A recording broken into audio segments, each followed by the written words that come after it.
आशीर्वाद दो महाराज।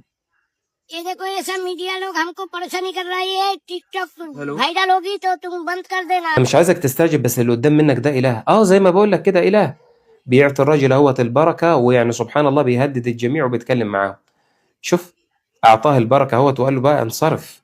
وهذا الاله يعني سبحان الله اسمه شحبر وعلى صغر سنه، الا ان هؤلاء يعني سبحان الله يقدسونه ويمجدونه، ويعني سبحان الله ياخذون منه البركات ويطلبون منه الدعاء، ويطلبون ايضا ان هم يحققوا ليهم الحاجه. شوف بقى يعني سبحان الله، ده بقى أسوأ إله بيعبد في الهند. أعزكم الله، هذا المجسد اللي أنت شايفه ده، ده يعني أطهر مجسد موجود لهذا الإله، لأن الإله ده عبارة عن جسم، لكن هم بيعبدوا شيء معين في هذا الجسد، بيعبدوا عضو معين منه. فهؤلاء النسوان وهؤلاء الرجالة وكل اللي أنت شايفه دولت يعني سبحان الله لا عقول ليهم. بيعبدوا إيه؟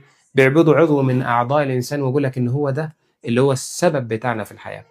والبعض الآخر ممكن إن هو يعبد جرد، والبعض الآخر ممكن إن هو يعني سبحان الله يعبد أي شيء. أنا عايز أسأل سؤال، وأتمنى من كل الإخوة والأخوات اللي بيسمعوني إنهم يجاوبوا عليه. هؤلاء الناس يعني سبحان الله فيهم الطبيب وفيهم المفكر وفيهم المهندس، فيهم المخترع وفيهم الإنسان اللي ممكن يعني سبحان الله يأتي بشيء لم يأتي به غيره في الفكر والأدب والكلام والحديث والفلسفة. وعلى الرغم من كل ذلك تجده يعبد إيه؟ يعبد ما رأيت. إما أنه يعبد إنسان ويسجد له، أو إما أنه يعبد كلب، أو إما أنه يعبد جرد، أو إما أنه يعني سبحان الله يعبد عضو من أعضاء الإنسان. فما الذي يدفع هؤلاء لعبادة غير الله جل وعلا؟ ايه السبب اللي بيدفعهم؟ اتمنى انك انت تجاوبني. وايه السبب ان هم يعني سبحان الله يكونوا اشد عداء للاسلام والمسلمين يعني سبحان الله من غيرهم؟ حتى لو استطاع واحد فيهم ان هو يعني سبحان الله ينفي هذا الاسلام عن بكرة ابيه، ما قصر ولا فعل ان هو يعني سبحان الله بكل قوته ما ينفي الاسلام.